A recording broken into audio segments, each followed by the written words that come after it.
प्यार वाली शादी नहीं निभा पाया अनुज, क्या जिम्मेदारी वाली शादी निभा पाएगा? नमस्कार दोस्तों, स्वागत है आपका आपके अपने चैनल हंग्री स्पिरिट्स में। हंग्री स्पिरिट्स देख रहे सारे दर्शकों का मैं अंजू शर्मा दिल से स्वागत करती हूँ। अनुपमा से प्यार किया, जी तोड़ के प्यार किया। इतना लंबा इंतजार कोई नहीं करता, अनुज ने किया। फिर शादी कर ली, जिसको उसने जल्दबाजी वाली शादी कही। खैर, वो तो जल्दबाजी में शादी हुई थी, वो भी 3 साल तक ही टिकी, उसके आगे नहीं टिक पाई। कारण कोई भी रहा हो, मगर शादी में फेल हो गया। अब दूसरी शादी की बात हो रही है, चर्चा हो गई है, अनुज की तरफ से हरी झंडी आ गई है। तो क्या ये शादी जो प्यार के ऊपर तो टिकी ही नहीं है, सिर्फ जिम्मेदारी के ऊपर टिकी है, निभ पाएगी?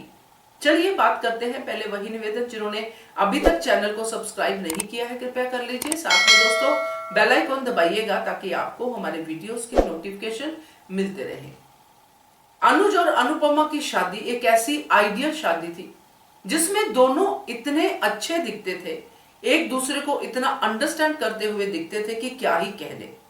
हर किसी ने ऐसे कपल की कामना की कि अगर हमारी जोड़ी हो तो ऐसी हो, जिसमें शायद जो फीमेल्स थी उन्होंने अनुज को परफेक्ट कहा, जो मेल्स थे उन्होंने अनुपमा को परफेक्ट कहा।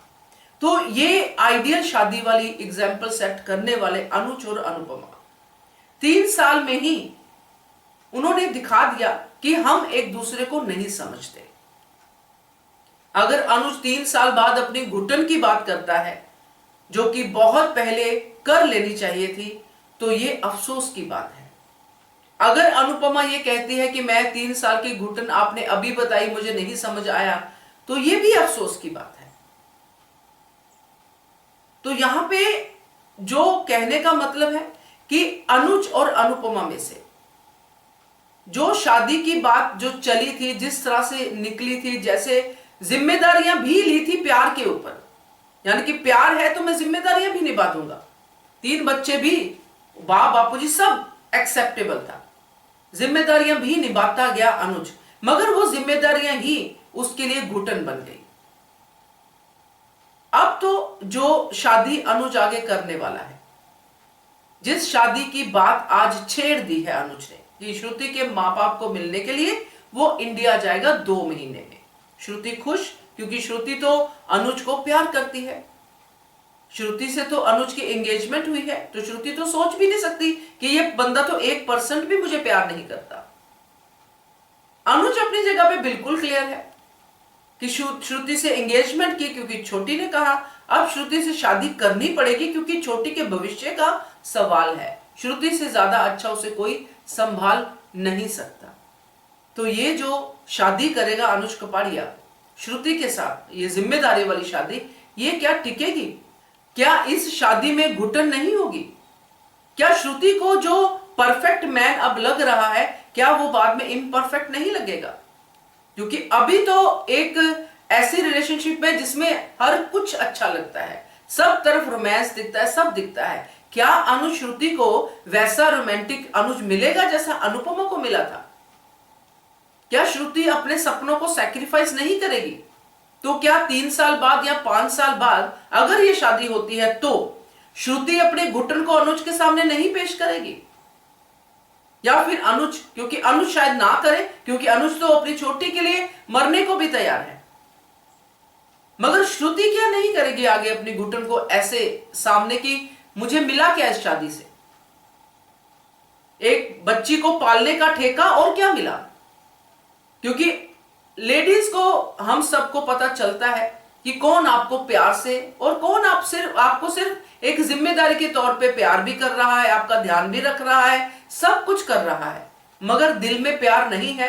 यह बात हमसे ज्यादा और कोई नहीं समझ सकता, और श्रुति भी समझेगी। अभी उसको नहीं लग रहा कि ऐसा कुछ है, अभी वो उस फेरी टेल में है कि अनुज से शादी होगी। मगर सब जानते हैं कि जब शादी के बाद हस्बैंड वाइफ एक कमरे में होते हैं, एक ऐसे रिलेशनशिप में होते हैं जिसमें कमिटमेंट होती है और प्यार होता है। जब ये चीजें नहीं मिलती है, कमिटमेंट तो मिल जाएगी, प्यार जब नहीं मिलता है, तो कितना भी अनुज कपाड़िया हो, कितना भी कोई ऐसा आइडियल मैन हो जो अपनी वाइफ को प्यार ना दे पाए और वाइफ को घुटन ना हो, ऐसा हो नहीं सकता। तो ये जिम्मेदारी वाली शादी भी ऐसे ही, जैसे 3 साल बाद प्यार की शादी की घुटन सामने आई, जिम्मेदारी वाली शादी अगर होती है तो इसकी भी घुटन सामने आ सकती है, 3 साल 5 साल जो भी टाइम होगा। तो बाकी देखते हैं, क्योंकि मुझे तो ये कहीं से भी अनुज का इंसाफ लग ही नहीं रहा है। बाकी श्रुति भी देख ही रही है सामने, वो भी तो इस फैसले को कर सकती है, किसी तरह से समझ सकती है, मगर हो सकता है वन साइडेड प्यार का चक्कर ही ऐसा होता है। अनुज का भी वन साइडेड ही प्यार था अनुपमा के लिए, जो 2 साइडेड बन गया बाद में। हो सकता है श्रुति का भी बन जाए, मगर अनुज के लिए बने ये मुझे तो मुश्किल लगता है कि अनुज किसी और को प्यार कर पाएगा। ये उसका एक एक पॉइंट कह रहा है, उसकी आंखें कह रही है, उसकी बॉडी लैंग्वेज कह रही है कि अनुज अब किसी और लड़की से प्यार नहीं कर पाएगा। तो ये जो कह सकते हैं समझौते वाली शादी जो है, ये कैसे टिकेगी, आप ही बताइए, क्या कहते हो, कमेंट कीजिएगा। देखते रहिए channel hungry spirits. Thank you so much. Subscribe to our channel by clicking the subscribe button. Click the bell button and enjoy the latest uploads from our channel.